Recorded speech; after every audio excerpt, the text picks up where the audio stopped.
नमस्कार। जनशोध न्यूज में आपका स्वागत है। मैं प्रदीप तिवारी।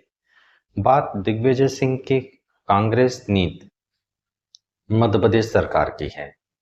उस समय के तत्कालीन गृह मंत्री हरवंश सिंह एक बूढ़े ब्राह्मण के सामने बैठे हैं और उनकी इच्छा मुख्यमंत्री बनने की है, तो इस निमित्त वे कुछ आयोजन करना चाहते हैं। मगर वो बूढ़ा ब्राह्मण उन्हें कहता है कि पहले अपनी टिकट तो बचा लो। हरवंश सिंह छटपटाते हैं और तुनक कर वहां सर चले जाते हैं कि ये शायद सठिया गया है और इसका दिमाग ठीक चल नहीं रहा है। स्थिति वही आती है। हरवंश सिंह को टिकट के लाले पड़ जाते हैं और टिकट लेने के लिए उन्हें सोनिया दरबार तक दौड़ लगानी पड़ती है। कमोबेश वही स्थिति आज नरोत्तम मिश्र के साथ है। भाजपा नीति शिवराज सिंह सरकार में मुख्यमंत्री के बाद सबसे प्रभावी चेहरा नरोत्तम मिश्र आज उनके लिए टिकट के लाले हैं। 2026 के आसन्न चुनाव में उपचुनाव में उनकी टिकट काट दी गई है और उनकी जगह आशुतोष तिवारी को टिकट दे दी गई है। आखिर क्या कारण है जिसकी वजह से एकदम से संगठन ने नरोत्तम मिश्रा से मुंह मोड़ लिया है, या ऐसे कौन व्यक्ति हो सकते हैं जो नरोत्तम मिश्र को किसी भी रूप में राजनीतिक मूलधारा में रहने नहीं देना चाहते, क्योंकि लोकसभा और राज्यसभा दोनों ही टिकटें उन्हें नहीं दी गई। आज इन सब मुद्दों पर विस्तार से बात करते हैं। मध्य प्रदेश के सबसे प्रभावशाली नेताओं में गिने जाने वाले पूर्व गृह मंत्री नरोत्तम मिश्रा को दतिया उपचुनाव में टिकट नहीं दिया गया। टिकट की घोषणा होते ही दतिया में भाजपा या नरोत्तम मिश्र के समर्थक कहे जाने वाले कार्यकर्ताओं ने विरोध जताया, हाईवे जाम किया, पुलिस की कार्रवाई हुई, संगठन में विद्रोह की एक आंधी चली और लोग खुलकर सामने आए, जिसकी वजह से डैमेज कंट्रोल के लिए पूरी पार्टी को तड़ना पड़ा और खुद नरोत्तम मिश्र को अपने कार्यकर्ताओं को शांत होने के लिए कहना पड़ा। यह केवल एक टिकट का मामला नहीं है, भाजपा में एक युग के अंत की और दूसरे युग की शुरुआत का भी संकेत माना जा रहा है। डॉक्टर नरोत्तम मिश्र आखिर हैं कौन? डॉक्टर नरोत्तम मिश्र का राजनीतिक सफर छात्र राजनीति से चालू होता है। जीवाजी विश्वविद्यालय से उन्होंने विद्यार्थी परिषद के माध्यम से छात्र राजनीति की शुरुआत की। इसके बाद वे, जो कि अक्सर होता है, विद्यार्थी परिषद से युवा मोर्चा की ओर कूच करते हैं। वे यहां सक्रिय होते हैं। वे 6 बार विधायक रहे मध्य प्रदेश में। मध्य प्रदेश सरकार में शिक्षा, स्वास्थ्य, कानून, संसदीय कार्य मंत्री, नगरीय प्रशासन मंत्री, जल संसाधन और अंततः गृह मंत्री जैसे महत्वपूर्ण मंत्री और जो मंत्रालय है उसका दायित्व संभाला। लंबे समय तक उन्हें शिवराज के बाद मध्य प्रदेश में सबसे बड़ा और प्रभावी चेहरा माना जाता था, मगर समय बदल गया। आइए उनके राजनीतिक जीवन पर एक छोटी सी नजर डालते हैं। 1990 में पहली बार डबरा विधानसभा से विधायक बने। यही चुनाव उनकी राजनीतिक पहचान भी बना। 1993 में राम मंदिर आंदोलन के बाद भाजपा को पूरे प्रदेश में नुकसान हुआ, तो डॉक्टर मिश्रा भी चुनाव हार गए। 1998 में उन्होंने शानदार वापसी की, फिर विधायक बने। 2003 में लगातार दूसरी बार विधायक बने और इसके बाद उन्होंने कभी पीछे मुड़ के नहीं देखा। यहीं से शिवराज सिंह चौहान से उनके व्यक्तिगत बहुत अच्छे तालमेल बने और भाजपा संगठन में उनकी पकड़ मजबूत हुई। इसी के साथ वे मध्य प्रदेश में सबसे प्रभावी चेहरा माने जाने लगे। 2018 में परिसीमन के बाद में उन्होंने दतिया विधानसभा को चुना और पहली बार वहां से जीत कर आए। 2013 में रिकॉर्ड मतों से वे जीते। इसी दौरान वे प्रदेश के सबसे प्रभावशाली नेता बन गए। शिवराज सिंह के बाद 2018 में कांग्रेस की लहर के बावजूद भी वे अपनी सीट बचा ले गए। यही चुनाव उनकी व्यक्तिगत राजनीतिक ताकत का सबसे बड़ा प्रमाण बना और उनके कद मध्य प्रदेश में और बढ़ गया। 2023 मगर उनके लिए एक बड़ा झटका लेकर आया। कांग्रेस के राजेंद्र भारती से वो चुनाव हार गए।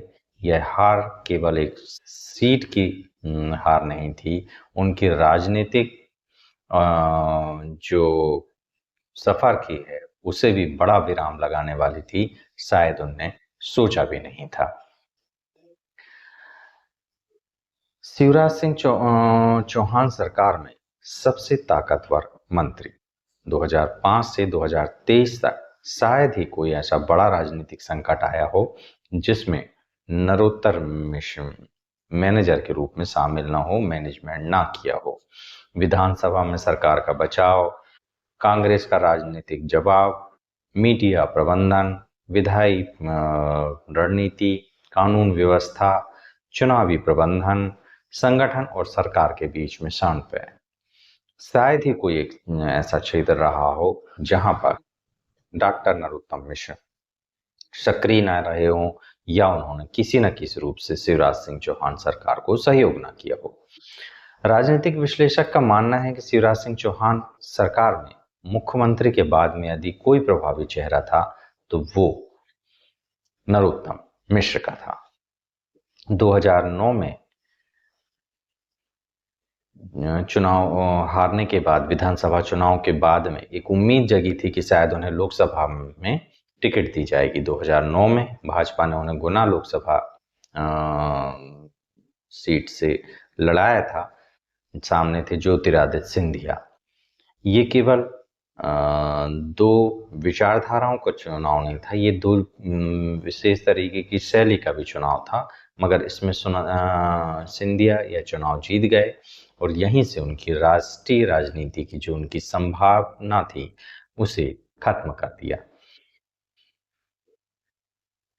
इसी का जो अग्रिम स्टेप था या इसी का जो फल था कि उन्हें लोकसभा के लिए जब भाजपा ने उनका नाम आया तो उनके नाम को नकार दिया। उसके हालांकि और भी अन्य कारण थे मगर ये राजनीतिक हार एक सबसे बड़ी वजह थी क्योंकि इस समय वो बहुत बुरी तरीके से हारे थे। एक 2009 की हार उसका कारण थी। दूसरा, प्रदेश राजनीति में उनकी अधिक उपयोगिता थी। वे अच्छे प्रबंधक थे। कांग्रेस को हर मुद्दे पे जवाब देने में सक्षम थे और उनका मीडिया प्रबंधन बहुत अच्छा था। इसलिए उन्हें प्रदेश में उनकी सेवा देने के लिए रोक लिया गया था। भाजपा सरकार में शायद इसके लिए वे लगातार काम करते रहे। ग्वालियर चंबल क्षेत्र में कई राष्ट्रीय ऐसे चेहरे थे जो केंद्र पर जा सकते थे, इसलिए भी नरोत्तम मिश्र को दरकिनार कर दिया गया या अलग कर दिया गया। शिवराज सिंह व्यक्तिगत रूप से उन्हें मंत्री बनाए रखना चाहते थे और भाजपा ने उन्हें संगठन में अधिक सरकार में उपयोगी माना। संगठन से ज्यादा उन्हें अब इनमें से किसी एक कारण से टिकट कटी हो तो ये लगता नहीं है। अमूमन इन सब पर विचार हुआ होगा मगर सबसे बड़ी जो वजह थी नरेंद्र सिंह के तोमर के वहां सक्रिय होने का कारण रहा और उस वजह से शायद वो ऊपर फिर जा नहीं पाए। अगर इसी तरीके से राज्यसभा की टिकट उन्हें क्यों नहीं दी गई, इस पर एनालिसिस करें तो पिछले कई वर्षों में उनका नाम कई बार राजनीतिक चर्चाओं में आया राज्यसभा की टिकट के लिए, लेकिन वे राज्यसभा नहीं भेजे गए। आखिर वो क्या वजह रही होंगी जिसकी वजह से उन्हें राज्यसभा नहीं भेजा गया। उसमें सबसे पहली वजह सामाजिक संतुलन थी, क्षेत्रीय संतुलन था, संगठन की प्राथमिकताएं अलग थीं यहाँ पर, और नए चेहरों को अवसर देने की बात संगठन ने की थी। हालांकि जिन्हें भेजा गया तो वो भी इतने युवा तो कहीं से नहीं कहे जाएंगे। बहरहाल 2023 की हार ने डॉक्टर नरोत्तम मिश्र के लिए सब बदल दिया। प्रदेश का गृह मंत्री का चेहरा और उस रुतबे पर सीधे सीधे कुठाराघात हुआ। पूरी राजनीतिक स्थिति बदल गई। 2023 की हार के बाद मंत्री पद समाप्त हो गया, विधानसभा से बाहर हो गए, संगठन में भले ही सक्रिय रहे लेकिन सरकार से पूरी तरीके से दूर हो गए, क्योंकि शिवराज सिंह चौहान मुख्यमंत्री नहीं रहे, डॉक्टर मोहन यादव ने उन्हें अधिक तवज्जो दी नहीं। अब वे नई संरचना, नए कनेक्शन और अपनी आपको नई तरीके से स्थापित करने का एक नया रास्ता तलाश रहे हैं। 2026 में टिकट की अगर हम बात करें कि आखिर क्यों उनके टिकट को तवज्जो नहीं दी गई, उसके खिलाफ एक युवा आशुतोष तिवारी को टिकट दी गई, तो इसके कई कारण बताए जा रहे हैं। एक तो 2023 की जो हार का प्रभाव है वो अपनी जगह है। भाजपा के आंतरिक सर्वे भी हुए जिसमें डॉक्टर नरोत्तम मिश्र के खिलाफ हवा बताई गई। हालांकि जिस तरीके से विरोध प्रदर्शन हुआ और जितनी मात्रा में लोग सड़कों पर उतरे, उससे शायद परिस्थिति कुछ और दिखती है। स्थानीय समीकरण भी उनके खिलाफ बताए जा रहे थे। संगठन ने ये भी दर्शाने का प्रयास किया कि संगठन से व्यक्ति बड़ा नहीं है और संगठन जिसे चुनेगा उसे ही सभी को स्वीकार करना पड़ेगा। यह भी एक बड़ा संकेत भाजपा संगठन 2028 और 2029 से पहले देना चाहते थे, ताकि भविष्य की उनकी रणनीति एक आकार ले सके। दूसरा, भाजपा में भी पावर सेंटर बदल गए, मुख्यमंत्री बदल गए, डॉक्टर मोहन यादव हो गए। शिवराज सिंह चौहान में जो अग्रिम पंक्ति के नेता थे डॉक्टर नरोत्तम मिश्र, अब उनकी वहाँ उतनी पहुँच नहीं है जितनी कि शिवराज सिंह चौहान सरकार के समय में हुआ करती थी। शिवराज सिंह चौहान के समय में शिवराज सिंह, नरोत्तम मिश्र, कैलाश विजयवर्गीय, नरेंद्र सिंह तोमर, प्रभात झा और संगठन, ये सभी संयुक्त रूप से काम करते थे और एक अच्छा शक्ति संतुलन मध्य प्रदेश में दिखाई देता था।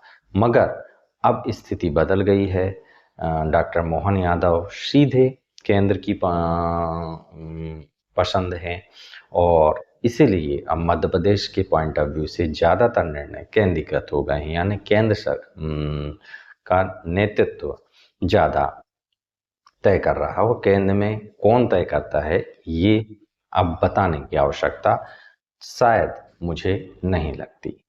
तो क्या अब ये माना जाए कि डॉक्टर नरोत्तम मिश्र का राजनीतिक कैरियर खत्म हो चला है? तो मुझे लगता है ये अभी जल्दबाजी होगी। इसके लिए अभी उनके आगामी स्टेप और संगठन के आगामी क्रियाकलापों पर नज़र रखनी होगी। इसके कई और भी कारण हैं। पहला तो ये कि उनका एक संगठनात्मक अनुभव बहुत अधिक है और इस सेक्टर में वो काफ़ी प्रभावी माने जाते हैं, इसलिए संगठन में कहीं ना कहीं उनको उपयोग किया जाएगा। दूसरा, विधानसभा प्रबंधन और खासकर सरकार के लेवल पर उस पूरे प्रबंधन को देखना, ये नरोत्तम मिश्र की एक स्पेशल प्रॉपर्टी मानी जाती है। उनका स्पेशल दक्षता इस क्षेत्र में है। इसका कहीं ना कहीं उपयोग आगे जाकर संगठन को लेना पड़ेगा, क्योंकि स्थितियां धीरे धीरे जब सरकार कुछ सालों व्यतीत करेगी तो मुश्किलें मध्य प्रदेश में भी बनेंगी। राष्ट्रीय नेतृत्व से उनके लंबे अनुभव हैं। वो आज के नेता नहीं हैं, 6 बार विधायक रहे हैं, इसलिए केंद्रीय नेतृत्व से उनके अच्छे संबंध हैं। इसलिए भी नरोत्तम मिश्र को आसानी से दरकिनार कर पाना संभव नहीं होगा। दूसरा, उन्होंने जो अभी उनके सारे जो फॉलोअर्स हैं, जो उनके कार्यकर्ता हैं, उन्होंने जो विरोध प्रदर्शन किया उसमें वो शामिल नहीं हुए और उन्होंने उन्हें शांत करने का प्रयास किया। हालांकि जिस बृहद स्तर पर ये पूरा आंदोलन हुआ और जिस तरीके से प्रतिक्रिया आई और जिस तरीके का दमदारी से ये प्रदर्शन हुआ, इसमें कहीं नरोत्तम मिश्र का हाथ नहीं रहा हो, ये कहना तो नाइंसाफी होगा। जिस तरीके से पूरा वाकया हुआ है, इसमें निश्चित रूप से नरोत्तम मिश्र की सहमति शामिल रही होगी और ये एक प्रकार से उनका शक्ति प्रदर्शन भी रहा होगा। मगर इसके बाद जो उन्होंने किया वो केंद्रीकृत नेतृत्व के लिए और मध्य प्रदेश के संगठन नेतृत्व के लिए एक सीधा संदेश था कि मेरे पास में ताकत की कमी नहीं है, मगर फिर भी मैं संगठन का आदेश स्वीकार कर रहा हूं। इसलिए अब गोल संगठन के पाले में है कि उन्हें अब किस तरीके से डॉक्टर नरोत्तम मिश्र को कहीं यूटिलाइज करना है उनके कद के हिसाब से। हालांकि इस सब के साथ ही संगठन ने भी कुछ बातें साफ कर दी हैं। पहला तो यही कि भाजपा व्यक्ति से अधिक संगठन को महत्व देगी। हालांकि राष्ट्रीय स्तर पर भी यही चीजें अप्लाई होगी तो ऐसा लगता नहीं है, दिखता भी नहीं है, मगर हाँ मध्य प्रदेश स्तर पर शायद ये चीजें होगी कि व्यक्ति से बड़ा संगठन हो जाएगा। दूसरा, 2028 विधानसभा चुनाव की तैयारी अभी से शुरू हो गई है और अपेक्षाकृत युवा लोगों को और कंट्रोवर्सी से बचने का प्रयास भाजपा संगठन कर रहा है, नई पीढ़ी को आगे ला रहा है, जिसकी वजह से आगामी जो तैयारी है वो पुख्ता आकार ले सकेगी। हालांकि इसमें भी यक्ष प्रश्न यही है कि क्या भाजपा ने सही फैसला लिया या उसे अपने फैसले पर पछताना पड़ेगा। ये आज तय नहीं हो पाएगा। ये आने वाले विधानसभा यानी दतिया उपचुनाव का जो फैसला है वही बताएगा कि आखिर संगठन का निर्णय सही रहा या गलत। आप इन सब मुद्दों पर क्या सोचते हैं? अगर आप अपनी बात शेयर करेंगे तो हमें अच्छा लगेगा। बेखौफ पत्रकारिता और बुलंद आवाज को चुनना चाहते हैं तो लाइक और सब्सक्राइब करना ना भूलिए। देखते रहिए जनशोध। याद रखिए, सच को चिल्लाने की आवश्यकता नहीं होती और राष्ट्र सर्वोपरि है। नमस्कार।